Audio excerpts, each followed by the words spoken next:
right, guys, welcome back to another episode of the Unlimited Podcast. Today we have a special guest, MTG Recon, a Magic the Gathering content creator, does a whole lot of like informational, educational stuff. He does some really cool stuff, great content.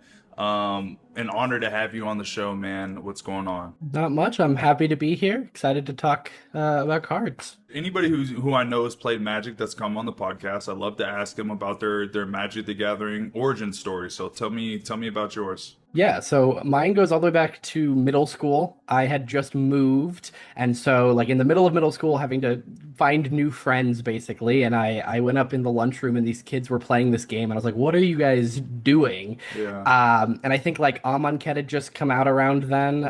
it's a good time.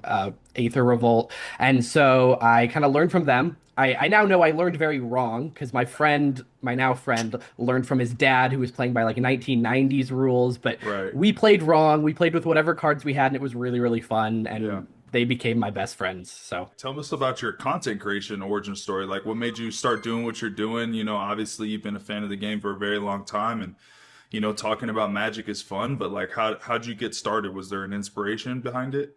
so my actual like channel, like MTG Recon right now, is very, very old. Like I think it was made in 2015, something like that. And Okay. I grew up with YouTube, and I was just like, oh, being a YouTuber would be so fun. And so I just like recorded all the games I played and posted them. Uh huh. And then right around when MTG Arena came out, I was like, well, I guess I could like record myself playing Arena and just upload a couple videos. And those did decently well. And I got to talk with people about Magic, and it was really fun. So then slowly, I was kind of just like a general gaming, just posting what I was playing. And slowly, I just started doing more and more Magic. I then ended up taking like a break because I ended up moving again, and I stopped playing Magic in paper. And then I went to college, and I met a new play group, met people through Magic, started playing Magic again, and it was like, oh, I could just like make content about this again. And that's kind of been my job while I'm in college. And so it's been really fun. So you're currently in college right now? Yep. Okay, Yep. sick. What university you're at, if you don't mind me asking? I'm at KU, or University of Kansas. I wish I was as focused as you are off the field, at such a young age. So, kudos to you for being locked in. Tell me what you think about the state of Magic the Gathering right now. One of the main subjects that kind of always gets brought up in our podcast, and I love picking people's brains. I'm a big component of Universes Beyond. Like I'm a big fan for multiple reasons. To me, it's, if you're talking about Magic the Gathering and the state of the game, like it's the centerpiece of the conversation. Yeah, I really like Universes Beyond. I know that might be a hot take. I generally avoid making that claim, at least on my channel. I talk mechanics and all of that, and just Yeah, for me, the number one thing for Magic is what the cards do. yeah, Like the lore of Magic is cool, crossovers are cool, but the thing I care about is like, oh, this card does this thing, and that works really well with this other card, and like right, putting right. those in a deck, and that's my number one thing. UB, I really like because I've gotten more friends into Magic using Universes Beyond than So like many, anything yes. else. Like I at a university, setting, so many people are playing Magic. In 4 years, because I'm in my senior year right now, I have Right. seen Magic kind of just sweep across, and like everyone is playing it. Everyone has at least heard of it, even if they're not playing it.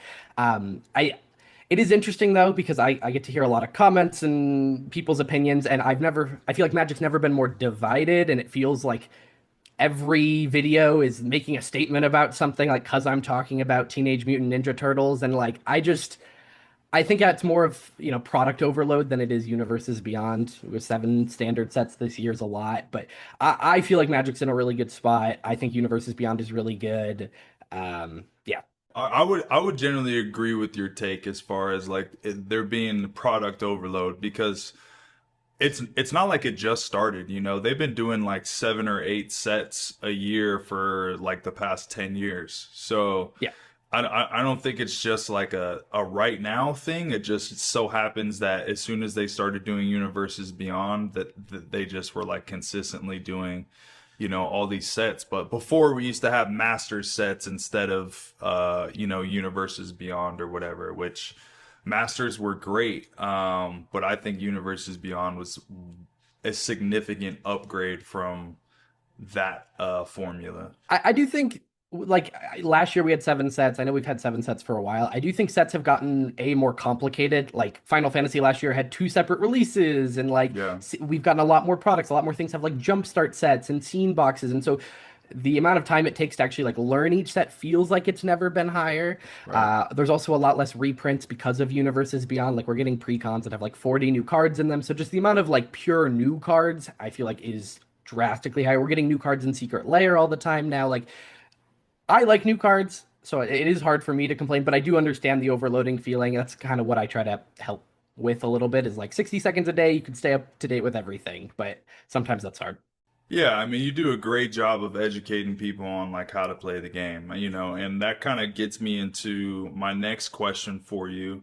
What is, first off, what's your favorite combo? What's your favorite combination, like win con combo that you like to go to, whether it be like some random intricate one or whatever? Like, just tell me your favorite combo because you seem like that kind of guy. And then, what are your three favorite mechanics? My favorite commander deck is Joda the Archmage Eternal. He's the one that lets you pay like Wooburg for anything. Okay, And so that whole deck is just get out Omniscience and cast dumb stuff. And so there's a combo in the deck with it's Omniscience. Omniscience has to be on the board. So right. like it's kind of gimmicky and janky. Yeah. There's Jeskai Revelation is a card from Tarkir Dragonstorm, and it deals like 4 damage, draws you 2 cards, and then like bounces something to your hand. And then there's Pinnacle Monk, which is like the red MDFC that returns an Yeah. instant or sorcery. Uh-huh. And so with both of those cards out, they can just kind of loop each other back and forth and ping down the table, draw my whole deck. I have a couple cards that shuffle in case I need to deal more damage. It's really gimmicky, but it's really fun to pull off. Okay. So that's my favorite. Okay. Okay. I would love to see that deck piloted. That sounds Yeah. like a fun deck to play for sure. It's also cool because if you play the Pinnacle Monk on the land side, because it's an MDFC, Jeskai Revelation lets you bounce lands. So even Hmm. if you've already played that side as a land earlier, you can then bounce it back to your hand as part of the combo and then return Yeah. Jeskai Revelation with it. So it's very fun to play. Yeah, that's fun. That's yeah, yeah. I love dirtling, bro. Like I like the decks that I play, like my favorite combos are from Tashar. I love comboing off of Tashar because there's so many different ways to get there with so many different cards, bro. Like I'm absolutely a combo player, bro. I do this weird thing of I go between wanting really big stompy decks and combo decks. And it's like somewhere there it's either stompy or combo, and those are the two ways I generally go. Yeah, yeah, yeah. How many decks do you have? So that's hard because I have gotten like every precon of the last 4 years or something, and a lot of those are still together. As of like actual decks, it's probably like 15. I've been trying to like actively downsize because I find that I'm like, oh, I haven't played this deck in 3 months. I either need to upgrade it or whatever. I keep building teamer decks, which I need to stop. Um, so yeah, it depends, but yeah, about 15. I'm definitely down, but I've been doing this new thing, and I want to hear what you think about it. Okay, Okay. I call it my CEDH cube. Okay. Okay, it's not a cube in the traditional sense of like a bunch of people are gonna sit down and turn those decks into like 7 different decks. Yeah. It's like for me personally, I just have all my favorite staples like the max rarity beautiful like deck, and then I have little stickers that mark what commander they're a part of. And so then I just go through every single card in the stack and take out all the ones with a purple sticker or a red sticker, or, whatever.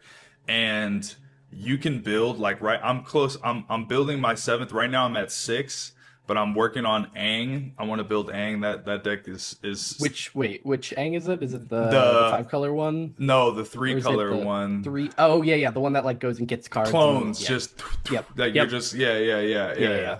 It's super fun. It's like right. It's like yeah. I like that Yeah. deck. So I'm trying to get it down to the 100 right now. But basically what you do is you just have all your staples, and then the one-off cards for each deck you go get once. But like you're just buying cards once instead of it's like 350 cards for 700 for what would be 700 cards. You know what I mean? So it's Yeah. That's a good idea. Like my issue is my favorite deck, the deck that I bling out whenever I get the chance, is a 5 color deck. So it Uh, ends up absorbing all of the cool pulls I get, and then yeah, none of my other decks are that blinged out. right, right. So like that would be really cool to be able to be like use those cards and a bunch of stuff. So yeah, that's a good idea. Give it a shot, bro. Give it a shot. I Yeah. just like I don't know. One of my buddies that's in like my play group here, like where I'm at in LA, told me about it, and I was like, oh my God, that's absolutely genius. Like I need to start doing this like immediately because I love CEDH and I just want to build like have every deck built, you know what I mean? And you can do that pretty easily this way. So that's been my fun little project for deck building, man. I've been trying to get my recent deck building project is getting one of each monocolored deck where I could pretty much put any monocolored commander at the front. So they're kind of generic and whatever, but I just find that I get all these like cards that are like 3 green pips, and it's like, well, I can't put that in a deck. It might be cool, but like that's really hard to cast. And so I've been trying to build more monocolor. I'm gonna take this time here to talk about Cash Cards Unlimited. Guys, if you haven't been to our stores, we're here in Southern California, Woodland Hills, Thousand Oaks. You can go to our website where we have anything that you need. We have a ton of Magic singles all day long. We've got some great singles. We've got Pokemon sealed product, Magic the Gathering. We've got One Piece, sports cards, everything that you need, collectibles. You guys can shop with us. If you don't subscribe to the podcast, please hit that subscribe button. This is a platform that we bring people in the community and the collectors community, give them an opportunity to showcase what they're about, man. And I love having these conversations. So hit that subscribe button if you love watching me have these conversations. Do you prefer singles or sealed product as So a I collector? As a so collector. I prefer sealed product. Singles is smarter. Like if I was spending my money the most intelligently, I would buy singles. Uh-huh. But that Joda deck I was talking about earlier, Uh-huh. it used to be the bombs could only be things I'd opened. That was part of the like the base of the deck, the removal, the like card draw, all of that could be whatever. But the big expensive stuff I was cheating out had to be stuff I could like had opened. It Okay. got to the point where it ended up being pretty optimized, so I kind of dropped that. But I love opening cards. I love my binder being like, oh, I remember I pulled this one sitting, at MagicCon Vegas. I was watching a show and someone gave me a collector booster and I opened it and I remember pulling that. And that like adds so much to me that Yeah. I love sealed. That conversation kind of leads me into this next question, right? Do you enjoy the deck building process more or do you enjoy playing the game more? I go back and forth. There are periods where I will go onto Moxfield and I will build a deck every day. And like that's just something I do. I really enjoy it. But then there are times where I really enjoy playing. For me, when I play, especially Commander, it's more about the social aspect of it. So it's kind of different. Like actually executing the game plan is fun like the first 10 times, but then after that it's about like the people and talking and so I think it depends. I think generally it's probably deck building like from the actual magic part of it. But I do really enjoy the social aspect of Commander. And I enjoy like limited, like sealed and draft. Oh, That okay, actually might be my okay. favorite. Oh, Like okay. All right. I don't do it often just because it's such a big time commitment. So much time. But when I do it, I generally enjoy it. If you could play Magic the Gathering with any other three people and just in your pod for Commander, if you could pick three people, what would they be? There's a lot. It's hard to pick three, especially because I feel like a lot. If I picked like top three, they'd be all over the place. It'd probably be like someone who wants to play CDH, someone who wants. So it's hard. I think you're probably on that list. Like we have not played a game. I would love to play a game if you're ever going to a MagicCon. Are you going to Vegas? I am. Yeah, I'll be in Vegas and probably Atlanta this year. All So right. Well, then I will see you there and we will get a game in. my go-to answer is normally Post Malone. That would be very cool. Posty's Uh, awesome. and then it's probably like Prof. I've never met Prof in person. Like Oh, we've just no? never crossed paths. Okay. So I would just love to talk with him and play a game just because um he was such a big part of me learning the game and like I still yeah Yeah, it's such Prof a is big part of the great, man. community and like I would love to get a game in with him. Yeah, he's a really nice guy, bro. Really Yeah. nice guy. But again, there are so many people I would love to play games with. Shout So them it's out. Well, like instead of choosing the three, just shout out like some people who you would want to play games with that you haven't gotten to. And maybe, this sets you up to get some of those games in. Yeah, there is Ristic Buddies. They do some really cool stuff on TikTok. Okay, I've So seen those love guys. would love yeah, I talked with them a little bit in Atlanta, but didn't get a game in, so that'd be awesome. There is people, the guys at the Command Zone, Rachel Weeks, they're really awesome. Would love to do Keeping It Casual. We played a couple times, but I just love it every time we get to play. There's this creator called Chaotic MTG. He does stuff kind of similar to mine, but Okay, I would just love to chat with him. And again, for me, like playing the game is about social, like the social aspect. I would for just love to sure. like chat. That's my favorite part of all these Magicons is like going there and just like talking with other creators, with just people who play the game. Like it's so much fun. What is your Magic the Gathering hot take? Like, what is something like give me a take that you think would drive people absolutely nuts. I don't know how so for some people this can be a hot take. For some people it's not. I think collector boosters are the best thing to ever happen to Magic, like more than Universes Beyond. Like I think they did something really great because when you think about Magic before collector boosters, it was like in order for there to be a really like a chase card in a set, you had to let playable cards get up to like $100, $50 fetch land. You had to let them go a long time without reprints. Yeah, Now we can have like Bitterbloom Bear is like $30, but there's a serialized, really fancy version that collectors can chase and have in their binder, yeah, and while still having like playable cards that aren't just unobtainable. So like yeah. I think collector boosters are really great. They're also really fun. Like I enjoy opening collector boosters way more than play boosters. Like I just think they kind of solve the collector player problem a lot. I couldn't agree more, bro. That is a hot take because I like it, and I'm interested to see what the people in the comments think because I will definitely be clipping that for sure. Yeah, yeah. That's what it's one of those things like I just the more I think about it, the more I'm like, yeah, it like solves this problem and this problem and this problem. And it's like it's completely opt-in most of the time. Like you don't have to buy collector boosters. You can still engage with sets just through play boosters. I Hmm. don't love when like Strixhaven introduced the bonus sheet and it feels like slowly those are being removed from play boosters, and I don't love that. Like I would love to Right. like I believe Secrets of Strixhaven, they have the Bring Back the Mystical Archive, and I believe those are in play boosters, which is good to see. But like, it does kind of stink that like Avatar, it's like 1 in 24 packs have the source material cards. Like I Yeah. think there's a world where you put like foil ones in collector boosters, non-foil and play boosters, but Yeah. I don't know. I mean, it's not. I wouldn't say it's perfect, but I agree. Yeah, Collector boosters, they're so much fun to open. It's really all I open at this point. Um, it's yeah. just it's I love chasing those big cards and like Teenage Mutant Ninja Turtles. Have you seen the like digital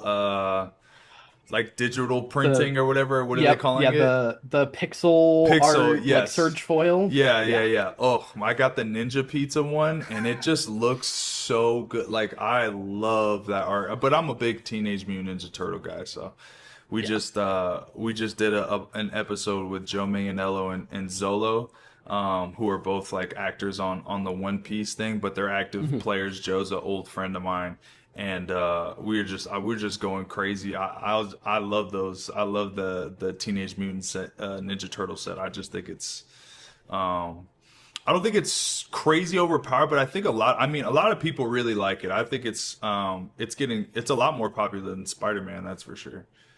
Yeah, it's interesting because I think if you like squint and look at it, it looks a lot like Spider-Man. But when you act and so a lot of people just judge it and are like, oh, it's Spider-Man again.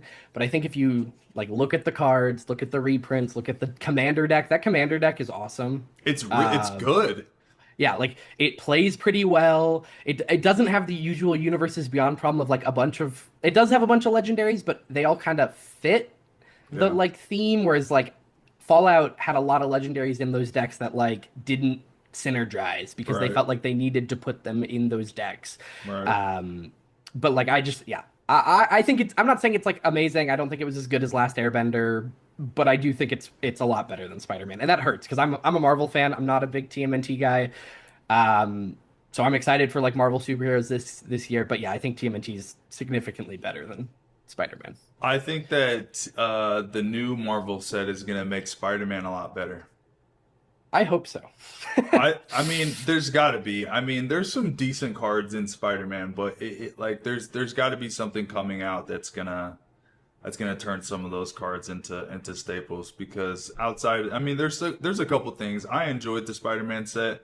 I like the printings they did, and then obviously the soul stones in there. Like that's sick, bro. And I got a BGS 10, so I'm stoked. I want one of every single stone. Like that's my one of my goals right now. I got to do it. Yeah, So yeah, yeah. that's good stuff. But Great take, sir. Very well done. Very well done. Well, brother, take some time to tell us about where the people watching can follow you and support you, where they might be able to meet up with you and get a game in, and yeah, just talk to the people a little bit. Yeah, so yeah, I'm MTG Recon at MTG Recon pretty much on every platform. YouTube is my main one. I've been starting to do some long form content. I kind of took a break from that, so I'm excited to be doing more of that. We're also about to hit 100,000 subscribers over on YouTube, so I am very excited about that. But yeah, again, at MTG Recon everywhere. I will be at MagicCon Vegas for sure, Atlanta probably, and will probably not be at Amsterdam. And I would love to get games in there. So. Yeah. Amazing, amazing. Well, brother, I really appreciate you making the time. I know you're out there studying and doing your thing and locked in, bro. Stay on the path you're on, man. I love what you're doing, and just know you got a supporter over here. And yeah, Yeah. Thanks. Thanks for having me. It was great. appreciate it, brother.